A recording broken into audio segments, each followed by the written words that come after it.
Ladies and gentlemen, welcome to the podcast, the Drafted Up Podcast. You know where to find us: Apple, Spotify, YouTube, wherever you watch, listen. We'll be there. Like, rate, subscribe, review, share, all of that good stuff. I am the captain of the podcast today.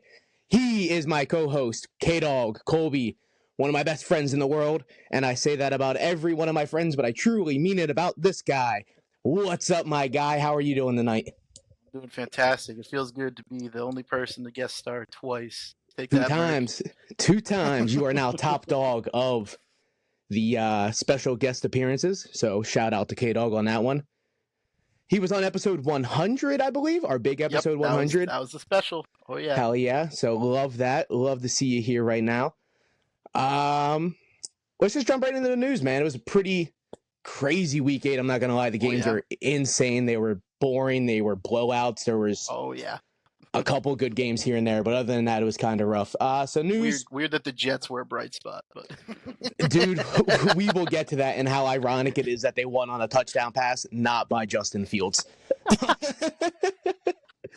So we'll start with some of the light news because we got obviously heavy news coming out of week 8. Michael Carter, he was cut by the Cardinals, but he was re-signed back to their practice squad. So Bam Knight is going to be their RB1 next week versus Dallas. Great matchup for Bam Knight, so everyone should definitely have Bam Knight on a roster at this point.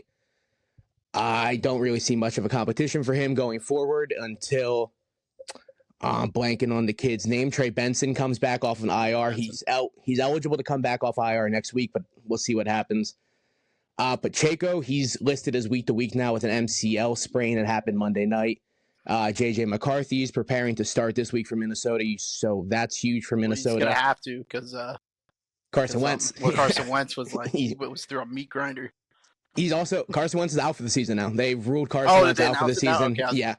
Every time he came off the field, he looked like he was wincing in pain. Yeah, that dude. And that's what it is, dude. It's his shoulder. He's getting shoulder surgery, so he's done. I don't know if we'll ever see Carson Wentz again, to be honest. He's on 6 different teams in the last 6 years, and he didn't look great the last couple weeks. But if it's a shoulder injury, that's probably what's really holding him back. I'm not going to lie to you. Spencer Rattler was benched for New Orleans last week. Well, week 8, and they already announced Tyler Shuck, their rookie quarterback.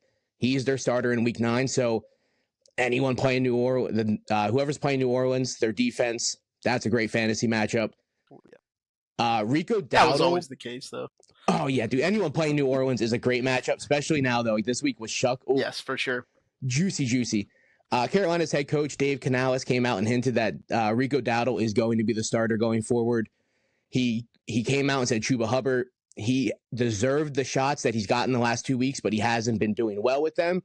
And Rico has been. So Rico should be the RB1 going forward in Carolina. We'll see what happens there. What's your take on both those guys? As someone that has Rico Dowdle in 2 fantasy leagues, I'm looking forward to it. Because, I mean, it kind of seems obvious. Rico, I agree. On the games that he was their guy, like, he looked great. I think he has earned it for sure. And I like that they gave Chuba a shot. Mm-hmm. I like that they were like, we're not just going to go away from him, but I think that Rico's proven that he has way more juice.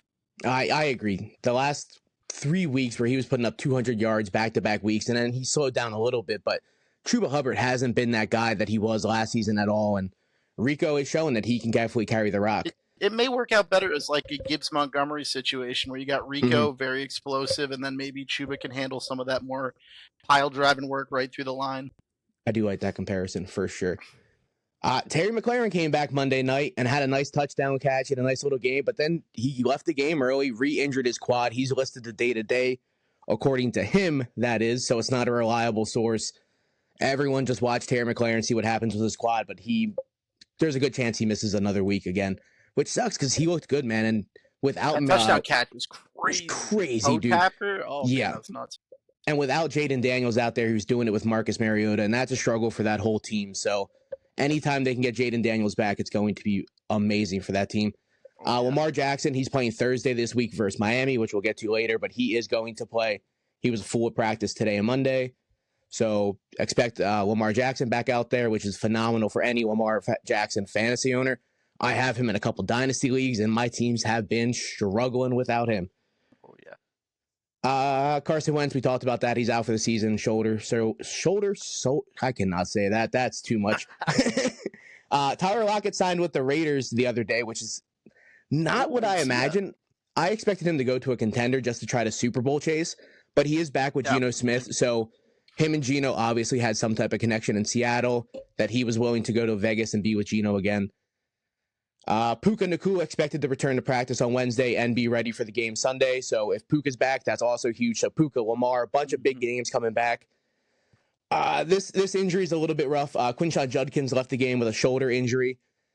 They got a bye week next week, so they don't even have to come out and tell anybody how bad the injury is. So you have to be wary of that. Go get Dylan Sampson on waivers now before next week if they end up ruling out Judkins for week 10 because he's on a bye week 9. If Dylan Sampson's the guy, he's going to be used. But if Judkins is out there, obviously he's that guy. And now the worst news out of week 8. Oh God. No. My God. The scat daddy himself, dude. Cam Scatterboo went down pretty early in the Giants-Eagles game. Pretty clean dislocated ankle from what I'm hearing. He did have surgery Sunday night. He came out and said surgery went well. He's looking to come back next season. I hope he's ready, dude. But I think that's going to be a huge blow to that team.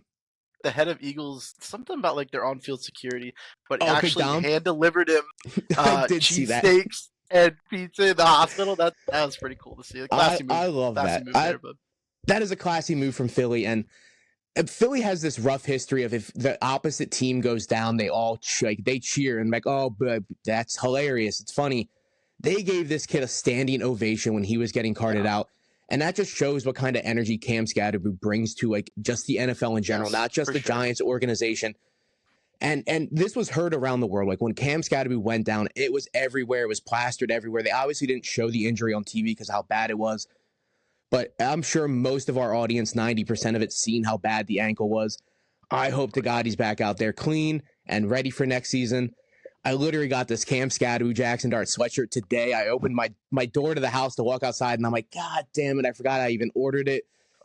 It's just devastating, dude. As a Giants fan, we lost neighbors, we lost Scatterboo. It's a rough time for Jackson Dart. And I mean, I saw Jackson Dart. I mean, they showed his reaction to it. He was so sad, dude. Makes you want to tear up. It makes you want to tear up. And then he gave him the little head bump on the way off. Oh man, it's enough to make a grown man cry. The headbutt is just everything. Like, it's been around since they've both been drafted, obviously, by the Giants. And to see Dart lean in for, because it's usually Scatterboo who initiates the headbutt. Dart leaned in for this headbutt when he was on the carpet. And I'm like, oh my God, dude. You can see how much these two dudes mean to each other and just the organization in general. The Giants are built on vibes this season, and losing Scatterboo is the biggest vibe of them all. So, it's not going to be a fun rest of the season. Hopefully, Jackson Dart just looks decent. That's the only thing left for us. Get some reps under his belt, and then I think come back next year, have Scatterboo ready, have Neighbors ready, ideally, and just I think then you take it from there. But this season, it's just got to use it for some practice moving forward. Get some reps under him. I totally agree. And once next season, hopefully Neighbors is coming back. He just got surgery today. The swelling had to go down for like a month or so. So hopefully Neighbors is good for the start of next season. He's probably going to miss a little bit of camp. Hopefully Scatterboo's good, and hopefully Dart is able to have this type of season he's having now as a rookie with all of these weapons around him. So, for sure. Man, I'm just worried about the rest of the season and Brian Dable's future with the Giants, but I am a little bit more pro-friendly to us letting Brian Dable go now than I have ever been. So I don't think it would be detrimental to Jackson Dart if we would let Brian Dable go. I honestly think he's learned enough under Dable this season to where he can use that knowledge going forward in the rest of his career. Mm-hmm. Alrighty, so obviously no Theo here. We talked about that. So we're going to try to stick to the same formula. We're going to do Players of the Week, W-E-E-K, and then W-E-A-K, Players of the Week. Small body guys. And then we're gonna end with Thursday night at the end of the podcast. So let's just jump right into Players of the Week, Week 8. I got everything written on paper because I'm old school. Theo's not, even though I'm the youngest one, but I'm out here writing a notebook still, baby. So quarterback Players of the Week. I'm just gonna shoot through like the top 12-ish kind of guys. The quarterback one on the week 8 was Jordan Love at Pittsburgh on the road, 360 yards through the air, 3 touchdowns. He completed 20 straight passes at one point in this game, which tied the franchise record. Insane game for Jordan Love. Jalen Hurts versus New York had a really good game, 180 yards through the air, 4 touchdowns. Phenomenal game for Philly. Drake May versus Cleveland, 282 through the air, 3 touchdowns, 50 rushing yards. Drake May looks great. He looks so good, and I'm willing to proclaim him to be in the MVP hunt at this point. He is the reason sure. New England is where they are. They're a legitimate contender this season, I think, and I truly think it's on the back of Drake May. Myles Garrett was like fucking this dude up all game. Myles Garrett had 5 sacks in this game, and Drake May was still able out here to do that versus New England, versus Cleveland. Really good defense, and Drake May did not miss a beat, dude. Yeah, to keep your composure when that's you're getting absolutely annihilated, crazy. Shows insane, dude. Wisdom beyond his years, dude. Exactly. There's a reason TJ was higher on him than like Jaden Daniels, and he liked him as much as Caleb. So shout out TJ on that one. Tua versus Atlanta, a phenomenal performance. Atlanta was the best fantasy defense versus quarterbacks all season, and Tua went out there, put up 205 through the air and 4 touchdowns. I'm not saying the Dolphins' offense is back per se, but I do like Tua a decent amount going forward, and I love Jalen Waddle, who we'll get to. Devon Achane's obviously a lock. Great bounce back game for Tua, yeah. Oh, dude, the bounce. He was benched at the end of the last one. Yeah, he missed it was a blowout, and they just took him out. And he also had an eye injury in this week. Like, he played one eye. He did not have both his eyes. I didn't see that. Oh, my God. He didn't even know how it happened. During the press conference, he's like, I woke up with a swollen eye. I can't see out of it. And now you're telling me you can see better with just one eye? Like, what happened here, Tua? Maybe he should play with an eye patch, dude. Holy crap. Oh, one-eyed Tua, one-eyed Willie. Hey, man, anything to get Loa without one eye. Anything to get the Dolphins offense moving, I am in for 100%. Bo Nix, another huge performance versus Dallas. I think he was TJ's start of the week, 247 through the air, 4 touchdowns. Monster game. Justin Herbert on Thursday, who we talked about, 227 and 3 through the air, 62 rushing yards. He was running phenomenally versus Minnesota. Patrick Mahomes Monday night, 299 through the air, 3 touchdowns, 30 rushing yards. He continues to run. And this was really on the third and fourth quarter. He was really bad up until halftime. I think he had me 4 points in our home league going into half. He really turned it on versus Washington. This game was actually, I think, tied going into half. I think it was 7-7 or pretty close to that. Your quarterback, Daniel Jones of the Indianapolis Colts, he's just been here consistently all season, dude. Great, dude. 272 through the air, 3 touchdowns. Do you want him long-term? You're cool if they sign him long-term? I mean, at this point, yeah. I wouldn't mind signing him long-term and then maybe grabbing a quarterback. Not necessarily in this coming draft, maybe the next draft, but something that someone can learn under him and then they can kind of hand the reins off. And then transition from there. I love that. But I've kind of given up on Richardson. So. Dude, I think you have to move on from Richardson as a Colts fan. Sure. And it's heartbreaking, but hey, man, all of these early first-round quarterbacks are now getting like a second, third, fourth chance, like Baker Mayfield, Sam Darnold, Danny Jones. So I'm not saying there's not a chance for Anthony Richardson. It's obviously going to take a lot of work from his part and dedication on his end. But he has the tools to do it, man. As long as he's willing to dedicate like all of his time into this, I think he'll get a chance somewhere else at some point. Mm-hmm. CJ Stroud finds his way into the top 12 with absolutely no weapons, no Christian Kirk, no Nico Collins. The run game's been iffy, but CJ Stroud versus San Fran. I think San Fran's really starting to feel the injuries at this point, dude. Their defense, they lost 8 guys in free agents last year. Now they have no Bosa. They have no Warren. Yep. They're out for the season. This defense is beat to shit. And I really think just CJ Stroud at the end of the day is still a really good quarterback. It's just, he doesn't have the weapons or the offensive line. But the offensive line held up versus San Fran. I don't think they had a lot of sacked, maybe one towards the end, but CJ Stroud played a really clean game. This one's fun. Joe Flacco versus the Jets. 223 through the air, 2 touchdowns, 1 rushing touchdown. Anytime Joe Flacco has a rushing touchdown, I'm in, dude. That's hilarious, bro.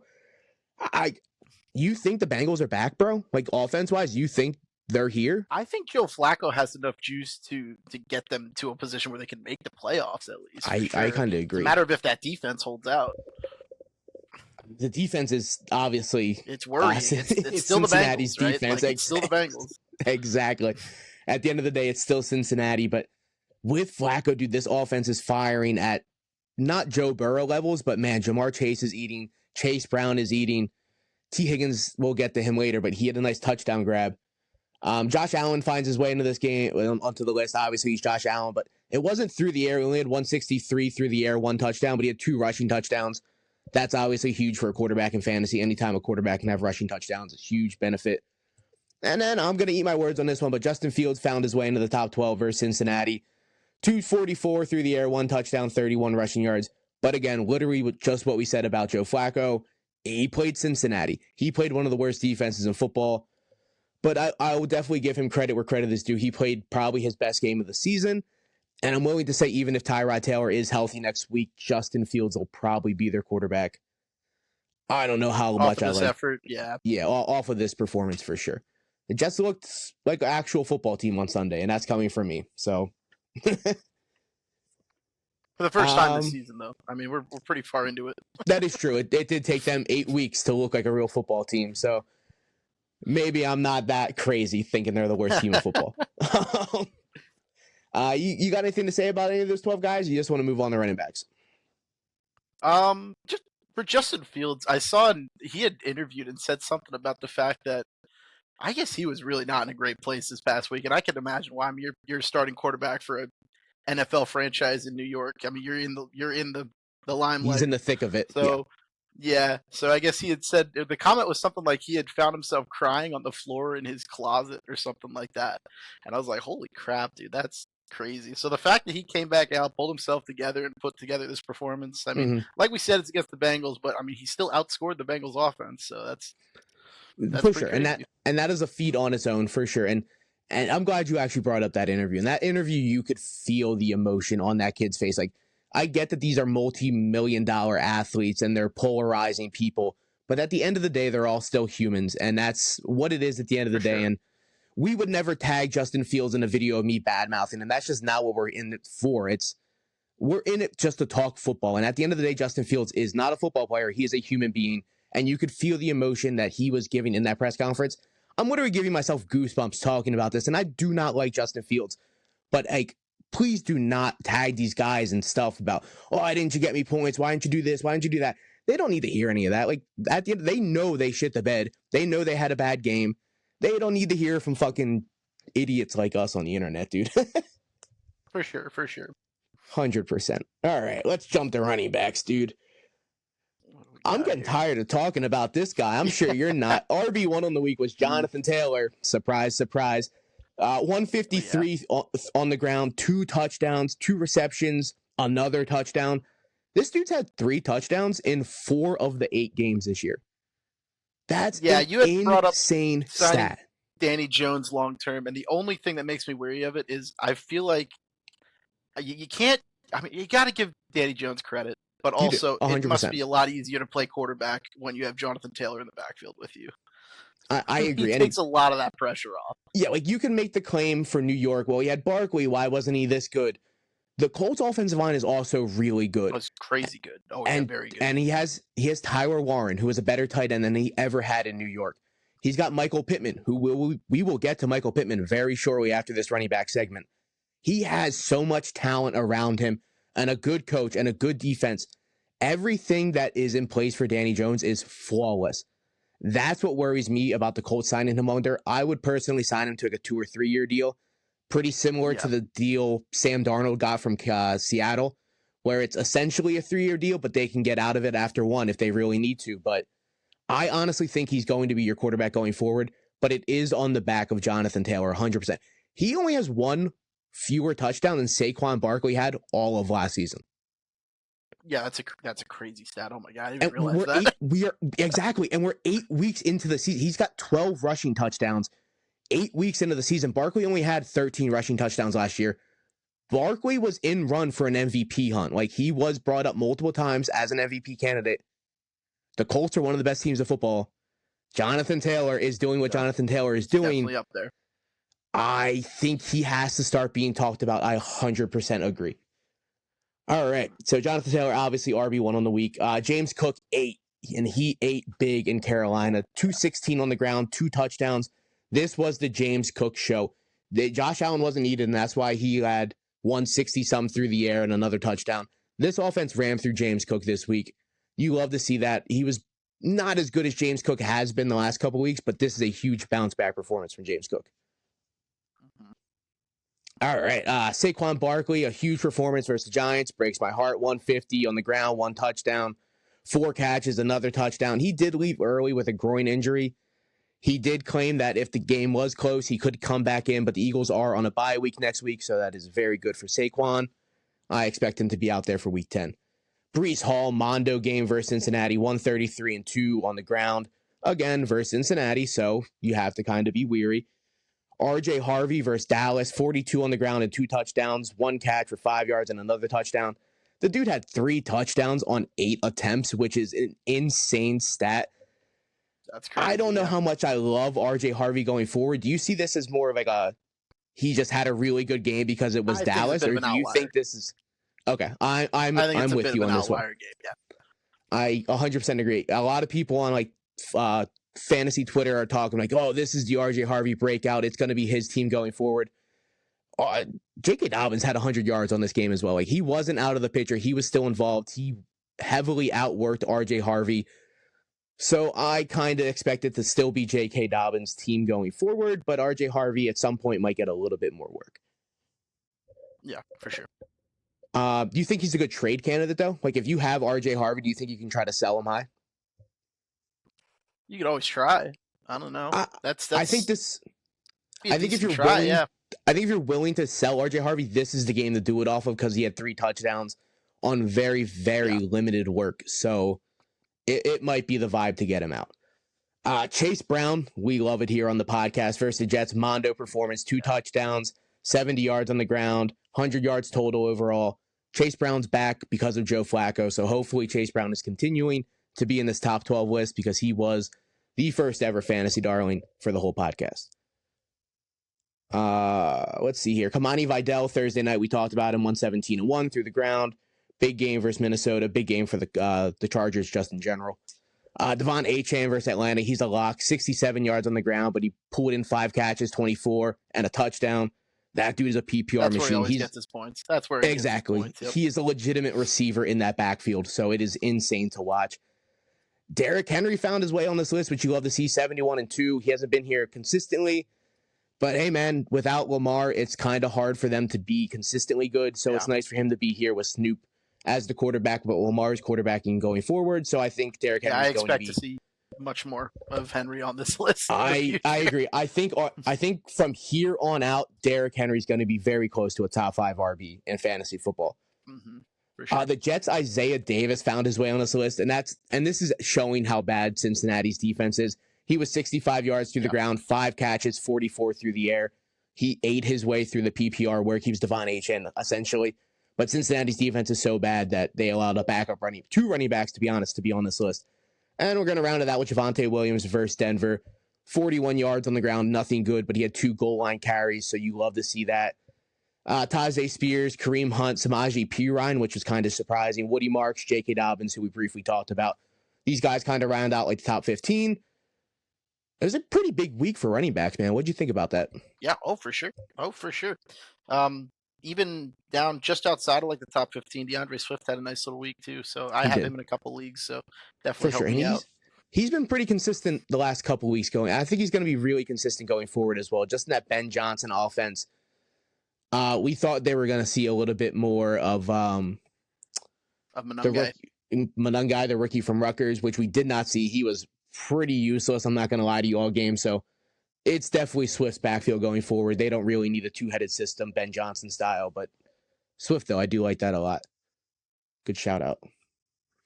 All right. So before we move on here, let's now we'll save the ad read. Let's get right to receivers. We'll do an ad read after receivers. I'm new to this, people. You got to bear with me. So wide receivers on the week. Top receiver on the week was Troy Franklin, which is an insane stat. Versus Dallas, though, so that's what it falls back on. Bo Nix needed that deep threat option. He was 6 for 89 and 2 touchdowns, 2 really big play touchdowns. It's kind of a weird week for receivers, man. There's not a lot of like big hitters. Like Tet's going to be on the back end of this list, and he was only 7 for 99, which isn't a crazy performance. But Rashid Rice, He was the second receiver on the week versus Washington. He's been so good the last 2 weeks. He was 9 for 93 and a touchdown. They gave him some carries in this game. He's the surprising person that's up this high, yeah, for sure. I agree. There are some weird names that are at the top of this list, and Rice, I think, is going to continue to be at the top of this list going forward. For sure. Michael Pittman, here he is. We said we were going to talk about Michael Pittman. Yeah. Michael Pittman versus Tennessee, huge week, 8 for 95 and a touchdown. He scored a touchdown in 6 of 8 games this season, which you love. He is a touchdown dog. I believe he's already tied his career high in touchdowns. And I don't want to say it's like everyone should have believed it when Danny Jones called him the alpha. Everyone should have believed him. I agree. And like even if you go back, it's never been a Michael Pittman issue. It's always been an Anthony Richardson issue. Like if you would take Anthony Richardson out and the games that Pittman played without Anthony Richardson, Pittman was still a top 24 receiver. So he was finishing in the top 24 consistently without Michael Pittman or without Anthony Richardson. And now they got another quarterback in that's not Anthony Richardson, and Michael Pittman is literally the wide receiver 6 on the year. He is insane. He's having a mondo season. Shout out Michael Pittman. Just shout out the Colts in general, dude. TJ's not on this week, so we can hype up the Colts as much as we want because he was dead wrong about them, dude. I want a written apology from that guy. You should demand a written apology from that guy. I agree. Chamari DK, rookie wide receiver in Tennessee versus the Colts, 7 for 93, no touchdowns. But this is now 2 weeks in a row where he's got more targets than Ayumaner. He was drafted before Eric Ayumaner. So I kind of think going forward, he's going to be Tennessee's one, especially without Calvin Ridley out there on the field. Khalil Shakir versus Carolina. He took a really long screenplay to the touchdown. It wasn't anything good. He's going to do this a couple times a year. He was 6 for 88 and a touchdown. Like I said, and that finished him near the top 5 in receivers on the week. 6 for 88 and a touchdown. That's nothing crazy good, but like I said, it was a pretty weird week for receivers. Jalen Waddle, who we kind of briefly talked about versus Atlanta, 5 for 99 and a touchdown. I think Jalen Waddle finds his way consistently towards the top 12. I don't know if he's going to be higher than this, but I think he's going to be pretty close to wide receiver 1. Mid wide receiver 2 going forward. I love Jalen Waddle. He's got all the talent in the world. Jamar Chase, another huge performance. 12 for 91, so not super efficient, but anytime a guy's eating 12 catches, dude, I love that, dude. That's insane. If you take his 3 weeks with Joe Flacco and average out his targets, he's on pace for 308 targets, which would shatter the NFL record, dude. And that just shows how much Joe Flacco, like, this is how offenses should be ran with backup quarterbacks. Yes. You need to hyper target your best players. T. Higgins had Flacco one catch. Is a very smart quarterback. Exactly. Very smart quarterback. He looks at that offense and says, "Who is my guy? This is my guy." Exactly. We're gonna lean on my guy, and we have a good running back. If T. Higgins happens to get open, we'll talk about T. Higgins in a little bit. But he only had one catch. It happened to be for a touchdown. It really saved his day. Laddie Daddy on Thursday, huge performance, 6 for 88 in the touchdown. You love it. Minnesota really couldn't stop him at all. Roma Doomsday at Baltimore, 7 for 114. He's having a mondo season down there in Chicago. Hopefully him and Caleb Williams can keep developing this routine. Xavier Hutchinson found himself on this list. Houston's receiver, if no one knows who that is. Versus San Fran, 5 for 69 and a touchdown. Roman Wilson. Someone had a catch out there. Yes, that is a valid point. Someone had to actually catch the balls out there in Houston, and it happened to be Xavier Hutchinson.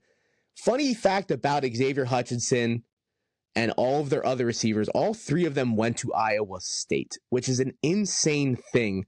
Oh. Yeah, being Hutchinson, Higgins, and Jalen Knoll, I believe. That might not be his name. Either way, all 3 of those kids went to Iowa State, and they all played together. Last 2 years, they've drafted all 3 of these kids. They have one college receiving room. There's like 130 college schools. What is the chance that an NFL team is fielding 3 receivers from one school? And it's not even like on Ohio State. It's not LSU. It's not Miami. It's Iowa State, bro. Like, who the hell are receivers from Iowa State? It's just a weird little fact. That lives out in Iowa.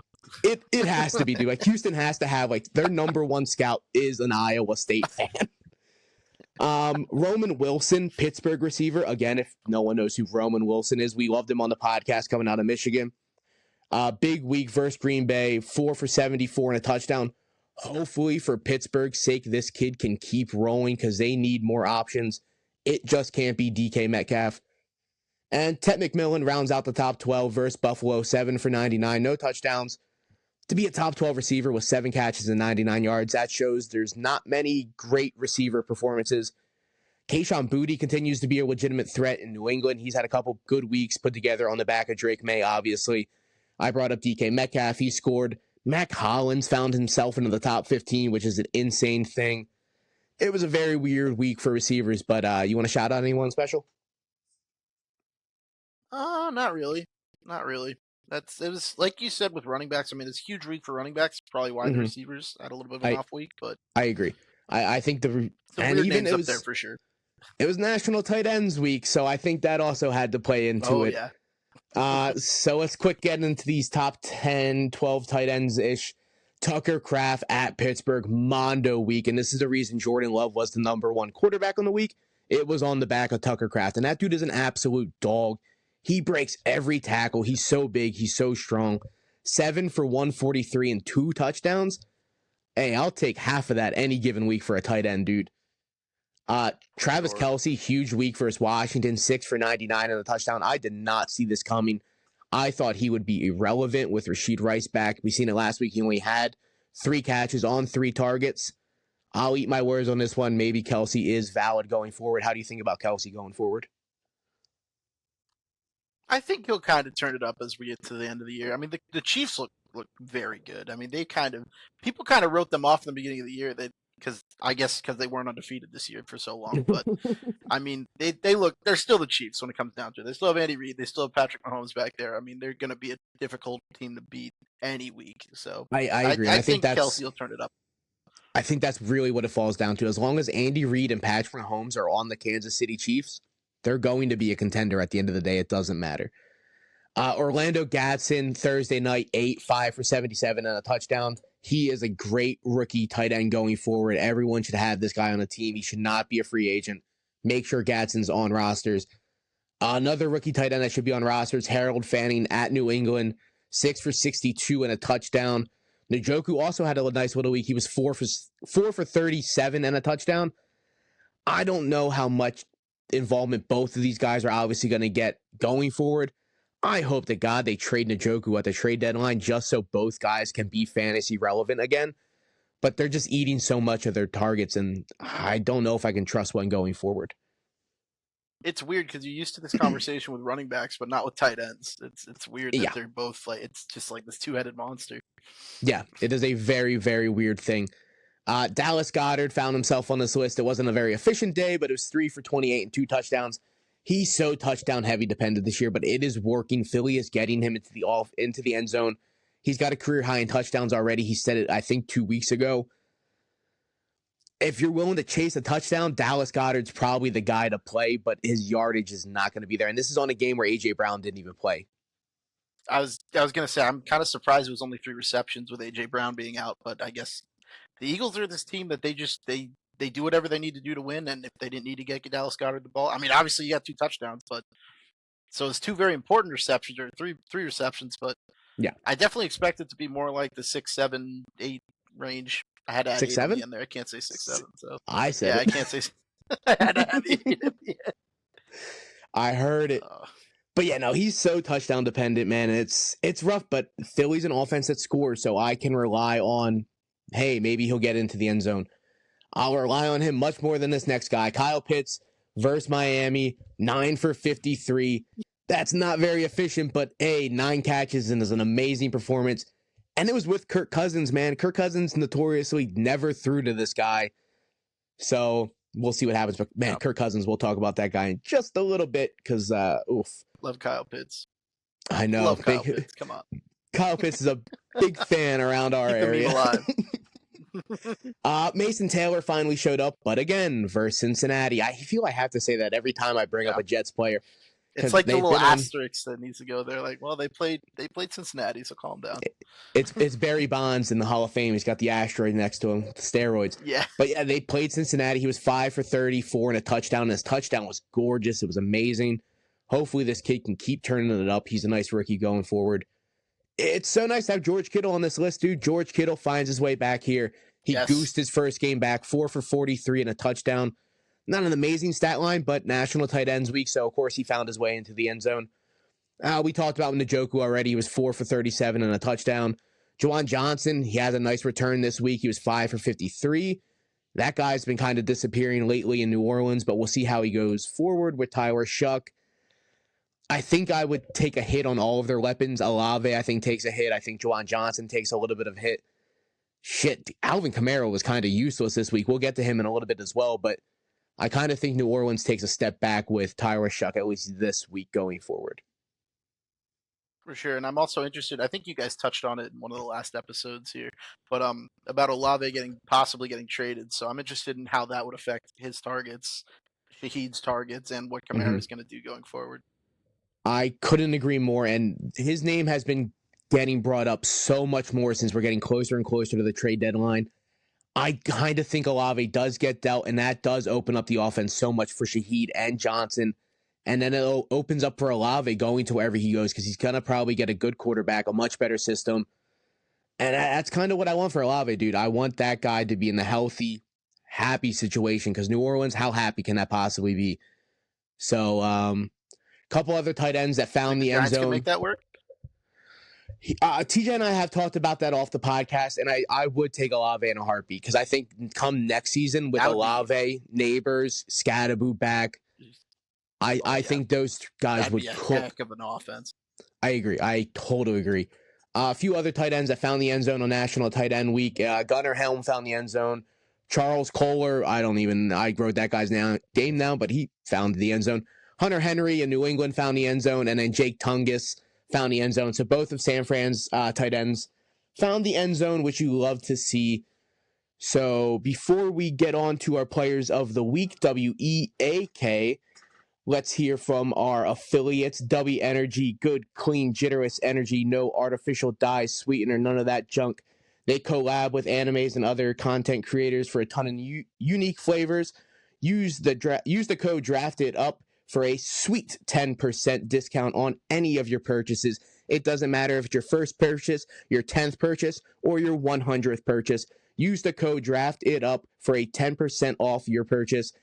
Go to w.gg or download their app. Just search W in your app store. Be better, eat that dub, W Energy. Alrighty, so we're back. Shout out W, we love them. Great affiliate of the podcast. So players of the week, WEAK. These are small body guys, letdown guys you had so much hype and potential for, and they just went out there and they shit their big boy pants. Let's start with quarterbacks. Caleb Williams at Baltimore. No touchdowns, 285 yards through the air. This is a great matchup. You're playing one of the worst fantasy defenses in football, and you go out here and you have no touchdowns? Like, what are you doing, Caleb? Like, that's a big letdown. Dak Prescott at Denver, 188 yards through the air, 2 interceptions, no touchdowns. Again, a huge disappointment. This has me kind of worried for this one hurt. This one actually has me a little bit worried for Dallas if they're playing a elite defense, which real quick, we didn't talk about in the news. Patrick Surtain is out for Denver going forward for at least a couple of weeks. That's a huge blow to that defense. He's easily the best cornerback in football, most likely, in most people's eyes.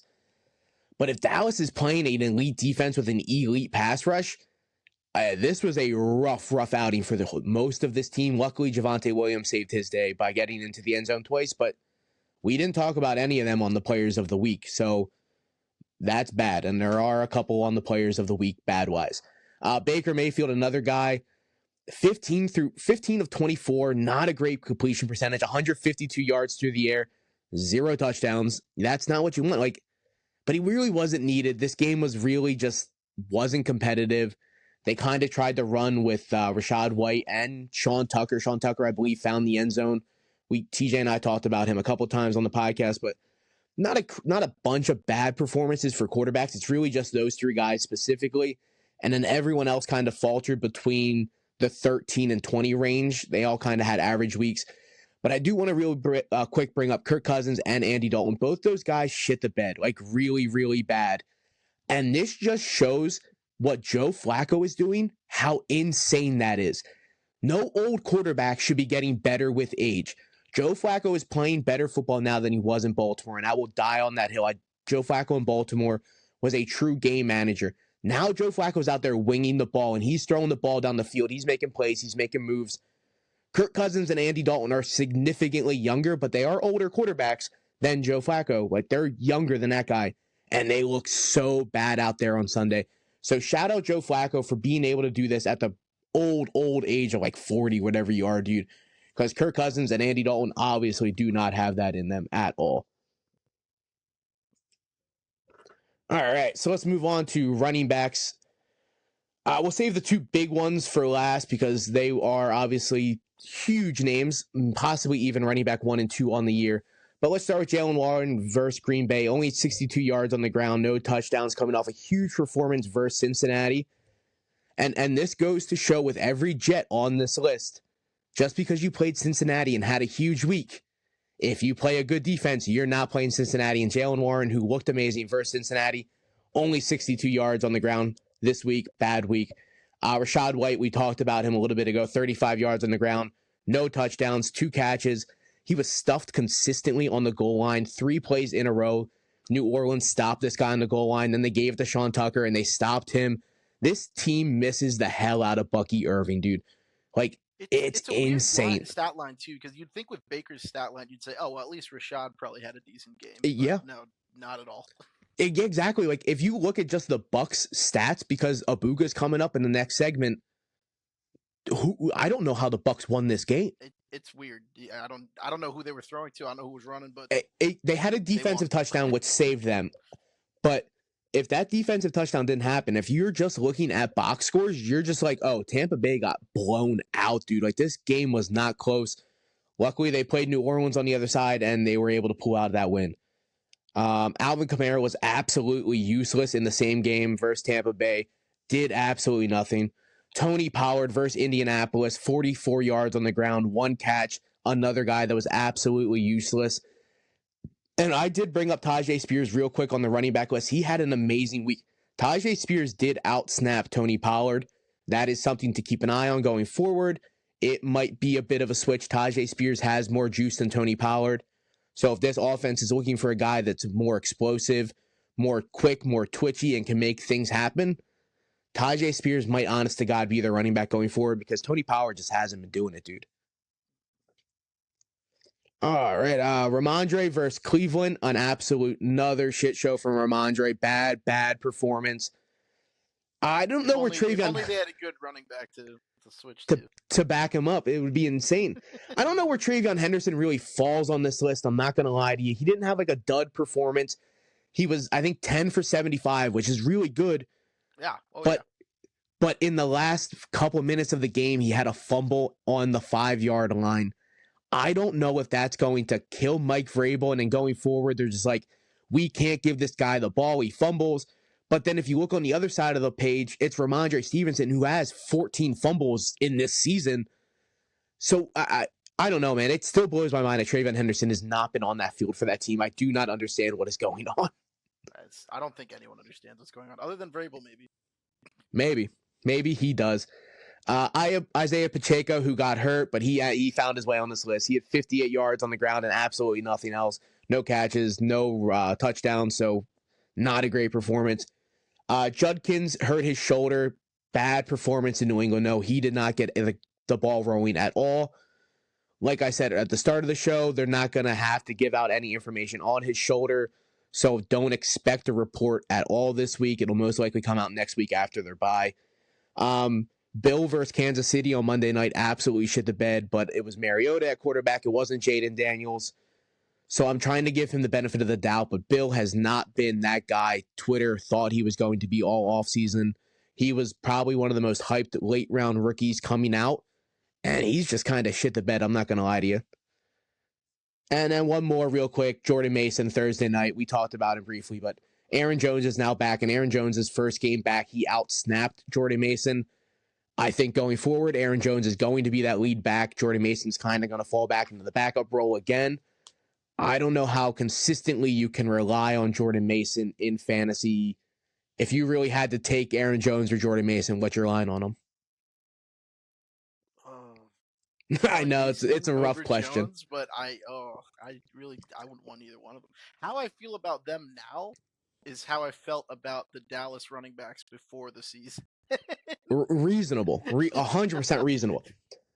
I'm so lucky that I, for some crazy reason, wanted Javonte, and I have Javonte in honestly probably 90% of my leagues, and I'm in a lot of leagues. And that guy has been a hidden gift, dude. I don't know how consistent it's going to be next season, but this season I'm riding the hell with Javonte. He has been one of my late round sleepers, so I'll give that guy flowers for the rest of the season for sure. He definitely, at this point for running back, would definitely be one of the top as far as just picks that were just kind of flew under the radar in the beginning, but for sure, fantastic. He's just been RB1 just almost constantly. Hell yeah, dude. Another one of those guys, we talked about him earlier, was Drake May. Drake May was being drafted as quarterback 16 in the offseason, and I think he's quarterback 3 right now. He's a guy I'm really interested in to see where he goes next season because I think he's going to be a top 5 quarterback. For sure. I liked Drake May. I just didn't like anything else about the Patriots. I hated the weapons. Exactly. It doesn't matter. He's just he's kind of like Josh Allen in that regard, where it's like it doesn't matter who he's throwing to. He's just out there balling. Yeah, I don't want to compare him to Jackson Dart, but Jackson Dart is doing a very similar thing in New York where he doesn't have great weapons around him, especially now without Scadaboo, but he's still consistently finishing in the top 15, the top 12. Like, get these kids weapons, like actual weapons. Get Drake May an alpha number 1 receiver. It's not Steph Diggs. He's not that guy anymore. Unfortunately, Malik Neighbors went down. Jackson Dart will have an alpha going forward, but not this season. But these kids with elite weapons would be amazing. I honestly do think Drake May is going to win a Super Bowl at some point for New England. That's how good that kid is. All right, so let's jump. Before we finish off, you're good. Backs, did you mention Bijan? Oh shit! No, I was saving the 2 best for last, and I didn't even bring them up. Bijan was like the biggest letdown in the whole. Hey man, don't even. I'm so glad you did that because I was saving the 2 big last. Both of them, it's Christian McCaffrey, who was 8 for 25 on the ground, no touchdowns, and Bijan Robinson, who was 9 for 25 on the ground. If you would have told me these guys had 17 carries and only 50 yards between them, that is insane. Especially Bijan. Bijan played Miami. That matchup was so juicy for the best running back in football this season behind Jonathan Taylor. And he absolutely did nothing. Atlanta is such a weird team. I get Kirk Cousins was quarterbacking the team because Penix was hurt. But, like, Atlanta's showing up half of the time, and then sometimes they're getting blown out 30-0 to Carolina. They're getting blown out by Miami. It's a very, very weird thing what's going on in Atlanta. And I will admit the team is very young. Obviously not Kirk Cousins, but if Penix is in there, Bijan's young, Drake London's young, Kyle Pitts is still very young. The whole defense is extremely young.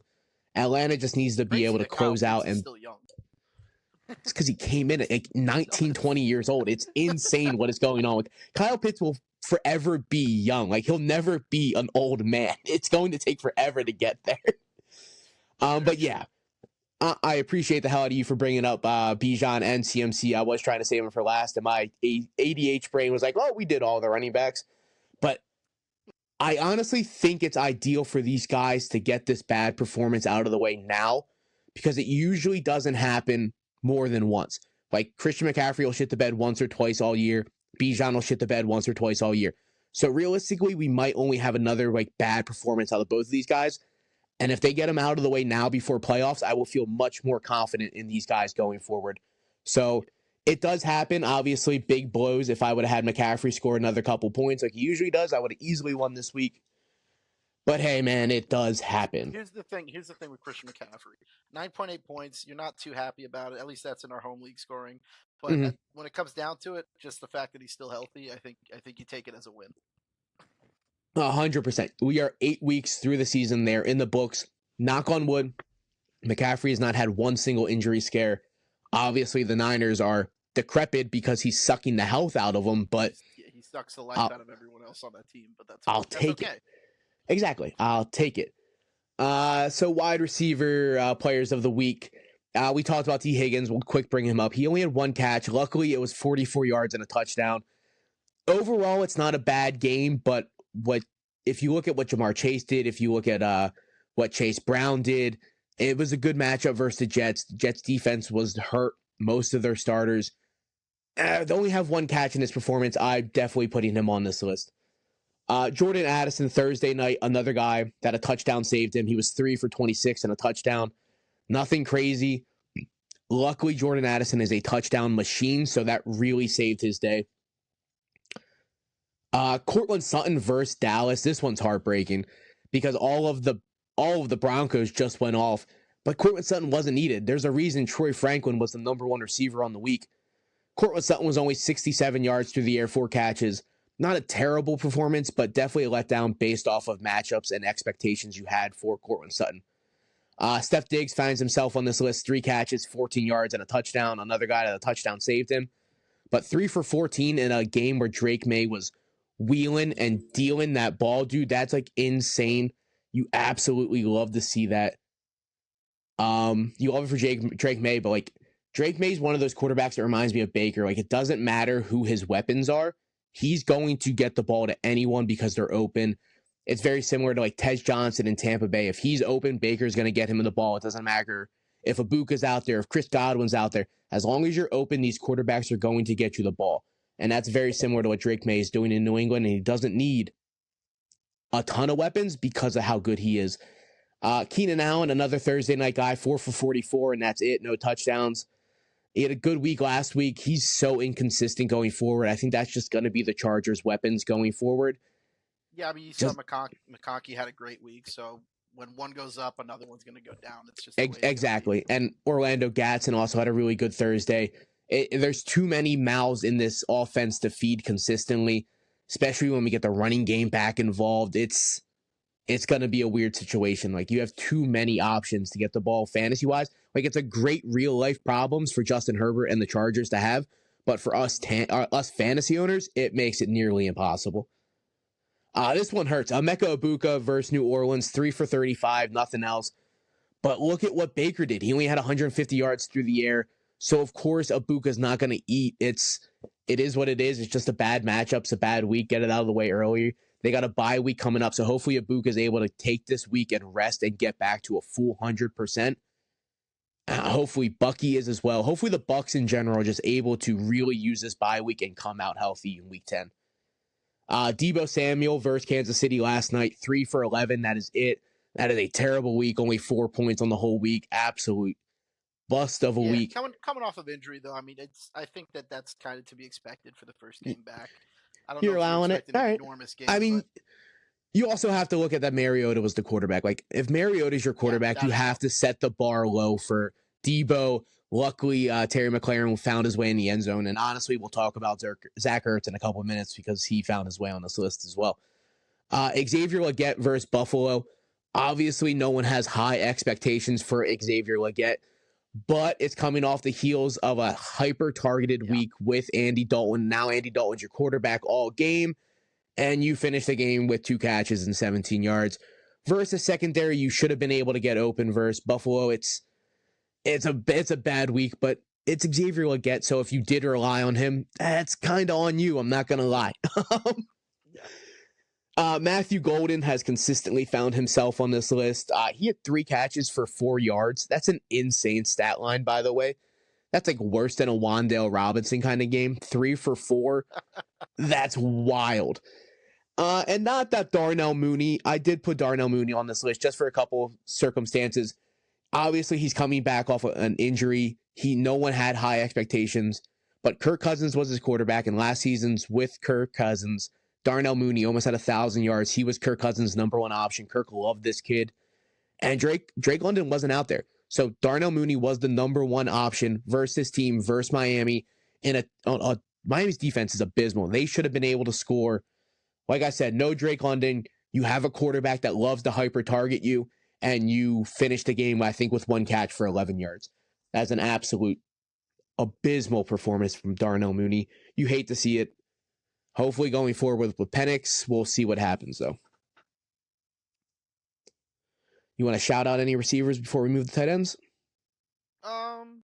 No, I think you pretty much hit all of them, I think. Tej Johnson was a bit of a letdown, but same reason for Ibuka. Like, just it wasn't Baker Mayfield's game, so those wide receivers, they kind of took the brunt on that one. I agree. All right. Not many tight ends really shit the bed. I got a couple guys down here. Colston Loveland at Baltimore. It's more of a matchup-based thing. Anyone versus Baltimore should be able to put up a decent stat line, especially when you're now the only tight end in the room.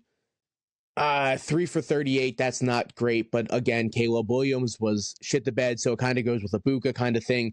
If your quarterback kind of shits the bed, you're going to shit the bed just by a proxy. Mark Andrews found his way on the list, 3 for 34, same game again. I don't know if you can trust Mark Andrews a little bit more since Lamar's coming back this week.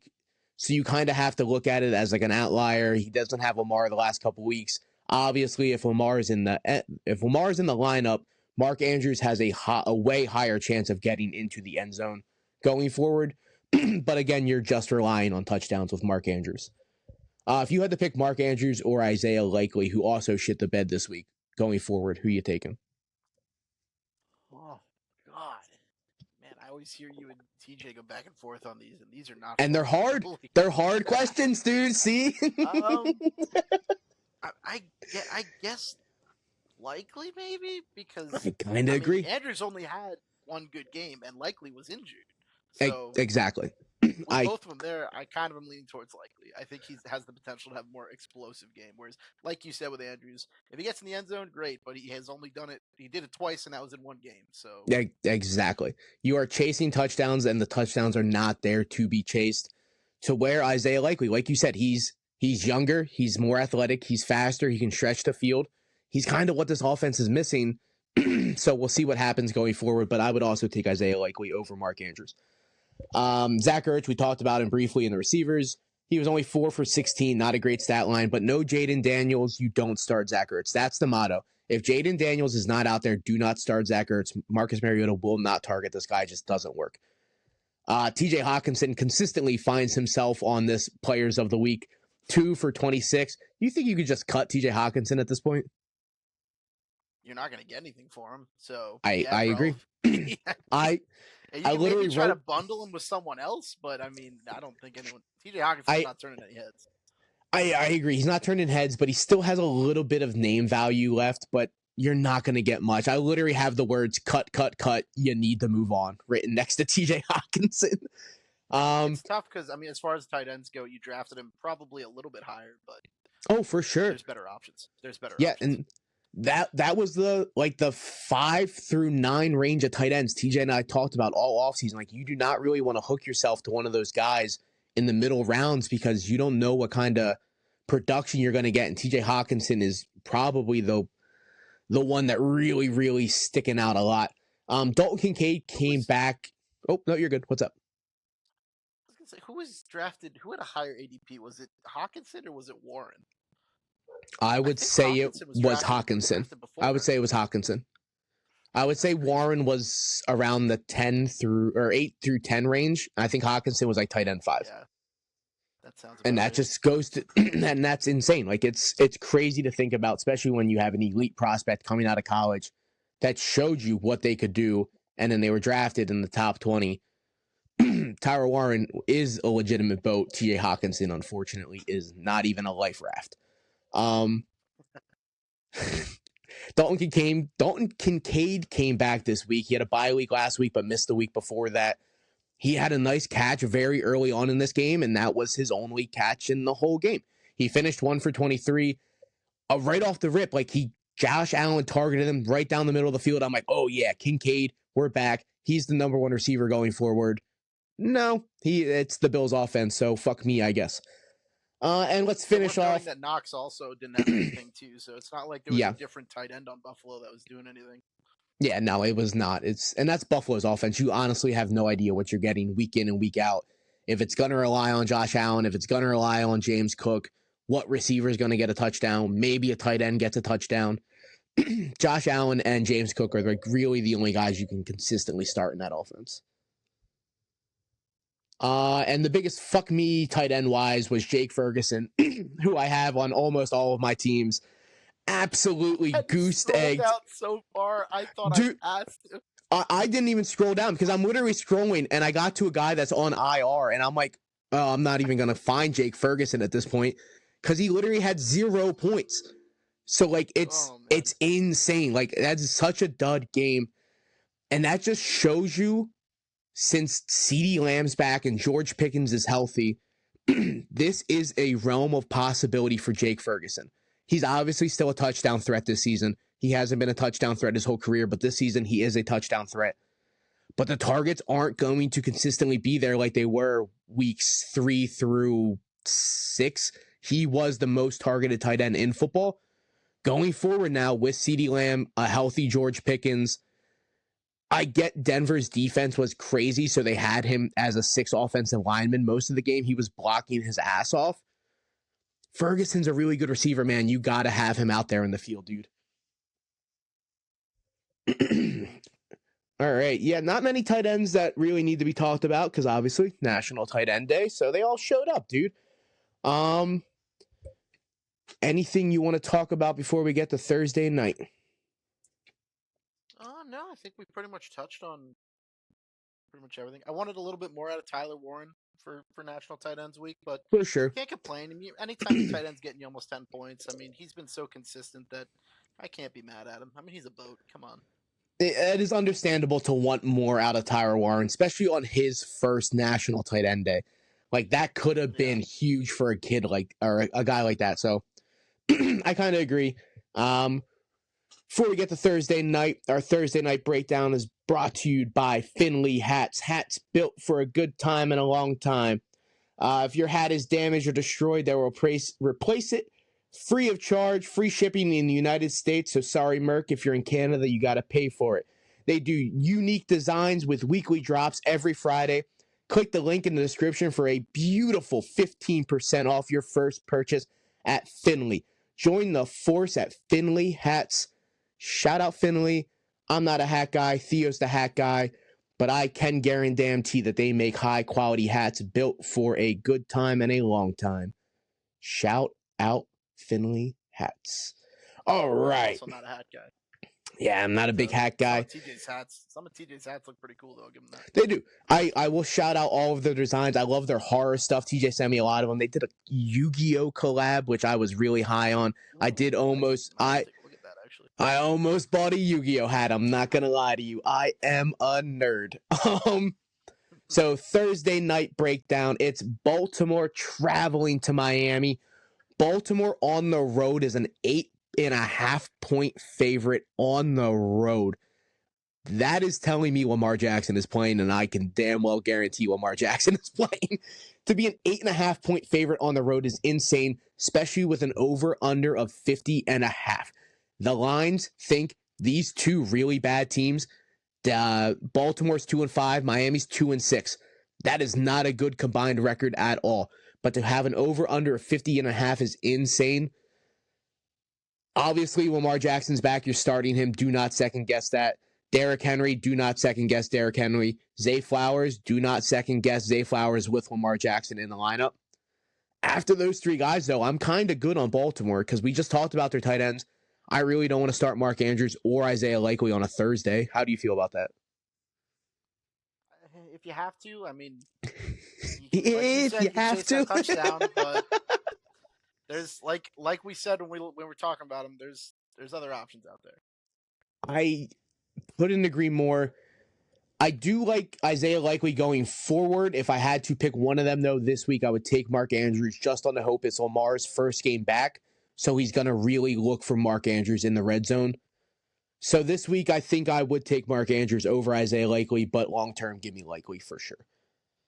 All right, so I'm Miami... inclined to agree with that, yeah. Nice. The Miami side of the ball, we'll get to Tua in a little bit because he's a question mark. But Devon Achane, you're not even going to bench that guy. He is a lock every single week. Jalen Waddle, my bad. Jalen Waddle, you locking him in? Waddle I have in my one league, and I find that anytime I haven't played him, it's burned me. So he's kind of locked into my lineup now. So I do really like that. And with Darren Waller on the IR, I honestly think Achane and Waddle are the two locks. And with how bad Baltimore's defense is and how good Tua looked last week versus a really good defense, I think I'd be willing to take a chance on Tua on a Thursday night. I hate when my quarterback plays Thursday. But if there are bye weeks this week, if one of them is your starting quarterback and Tua's out there on the market off a big week versus Atlanta, versus a beat-down Baltimore defense at home, I think Tua could cook, dude. I think so, too. for sure. Nice. I don't think he's going to have another 4-touchdown game, but I think 2-3 touchdowns, 200, 300 yards through the air. I think Tua is going to get the job done. So those are pretty much our locks for Thursday night. Who do you got winning? Your first podcast prediction, brother. Who you got winning? I think the Ravens. Just the hype of Lamar coming back. I don't see them losing. And you're playing in Miami. I mean, the weather's probably going to be all right. So it's going to be nice regardless. Exactly. I am in line with you as well. I think Baltimore is going to win this game. It might be fun, though. I think Miami does have a chance to score 28, 34 points on this washed-up defense. But I do think Lamar... I agree. For sure. I think the over-under of 50.5 is a really good over-under. And I think it's going to be pretty close to going over that, to be honest. I don't see either team's defense being able to really stop the offenses. So exactly. It's going to be just who can score more points. And I would shout out Rashad. I'm going to say that out loud. Whoever scores the most points in this game is going to win, by the way. True. Rashad Bateman, Baltimore receiver, you could take a flyer on him as well just because of how high scoring this game is. He's a true best ball kind of guy. Obviously, he's going to burn you some weeks. But if you're an underdog this week and you need a high matchup guy, Bateman is a high matchup guy versus Miami. With Lamar Jackson back, he could easily take an 80-yard touchdown to the house without question. That's how good Bateman is. Man, I think that's it, man. For Miami, if you had to take anyone other than Achane and Waddle. On the running back's name. Achane and Waddle. Who would you take? Who would be the third guy for you? I like Malik Washington. He's gone double digits the last 3 weeks, to be honest. He was 4 for 36 last week, which isn't great, but he had a touchdown. It was his first touchdown of the year. The week before that, he was 5 for 30, had a couple kick return yards. He's getting a lot of kick return opportunities, so if your league does kick return points, I think Malik Washington is startable. But then I will also shout out Ollie Gordon, who had a huge week versus Atlanta. He went 10 carries for 46 yards, and then he also had a catch for 20 yards and a touchdown. So Miami seemed, for the first time ever last week, Miami ran 6 offensive linemen instead of 5. It was the first time that they've ever done that under Mike McDaniel. And they used Ollie Gordon a little bit more. So they're trying to use bigger guys. They're trying to play bigger football. And to compete with the Ravens, you might need to use Ollie Gordon around the goal line. I do think Ollie Gordon can be flexed in this game as well. In like 2 flex leagues, not 1 flex leagues. Ollie Gordon and Malik Washington can be kind of played if need be. But I would start Bateman on the other side over both those guys. Gotcha. All righty, man. I think that's it. I think we're about to wrap this podcast up. Thursday night's in the books. Players of the week, WEAK, our week 8 breakdown. It's in the books, man. I want to thank you again for on this short notice, very last minute. I reached out to my boy here. I'm like, I need a co-pilot for tonight's podcast. And without hesitation, my boy was locked in. He was ready. So everyone show love to my boy K-Dawg, Colby in the comments. I'm supposed to do something with comments. I don't know what TJ does with comments. Do something with the comments. Comment on this video. Let us know who do you think's going to win, Ravens or Miami? Come on. Yeah, see, this guy knows the comments. He's always in the comment section. We should just let him run our comment section, to be honest. But thank you so much, my guy. I appreciate the hell out of you. I hope everyone had a phenomenal week 8 fantasy-wise and real-life fantasy. Hell, I hope your weekend was just as amazing as our weekend, because I can tell you we had a phenomenal weekend. I will see you back here Thursday. I hear you had fun. I witnessed you have a lot of fun. Might not remember it, though. I'll be back Thursday. Most likely he will not, but if TJ's still feeling down, my boy will be here at some point at Thursday, Friday episode. We'll get it in the books for you guys. Thank you so much to Colby and our audience. Thank you, everyone, for listening and giving you the time to listen. I don't know how TJ ends this, so I'm just going to say adios, goodbye, love you.